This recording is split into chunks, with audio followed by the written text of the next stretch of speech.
മൂകാംബിക ക്ഷേത്രത്തിൽ ഭഗവതീനെ പുറത്ത് ശിവേലി സമയത്ത് എഴുന്നള്ളിക്കുമ്പോൾ എല്ലാവരും ഭഗവതീൻ്റെ കൂടെ ഇങ്ങനെ പ്രദക്ഷിണം വയ്ക്കാറുണ്ട്. ഈ പ്രദക്ഷിണത്തിൻ്റെ മഹാത്മ്യം എന്തെന്നറിയാമോ? അതിങ്ങനെയാണ് പറയണേ: യാനി കാനീച്ച പാപാനി ജന്മാന്തരകൃതാനിച്ച താനി താനി വിനശ്യന്തി പ്രദക്ഷിണ പതേ പതേ. ജന്മാന്തരങ്ങളായിട്ട് നിൽക്കുന്ന പാപകർമ്മങ്ങൾ പോലും പ്രദക്ഷിണം വഴി മാറുന്ന പറയാം. അതിലുപരി മൂകാംബികാദേവിയുടെ കൂടെ കുറച്ചു നേരം നടക്കാൻ കിട്ടുന്ന സമയമാണേ.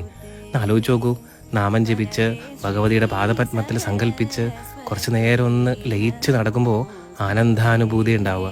ഭഗവതി ആദിപരാശക്തിയായിട്ടുള്ള ശ്രീചക്രസ്വരൂപിണിയായിട്ടുള്ള ദേവിയാണ്.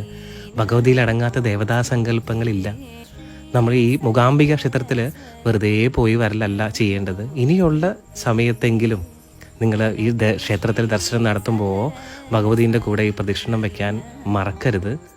തീർച്ചയായിട്ടും അനുഭവങ്ങളുണ്ടാവും. രാവിലെയും ഉച്ചയ്ക്കും വൈകിട്ടൊക്കെ ഭഗവതി പുറത്തേക്ക് എഴുന്നള്ളും. ഭഗവതിയുടെ കൂടെ കുറച്ച് നേരം നടക്കാൻ ശ്രമിക്കുക.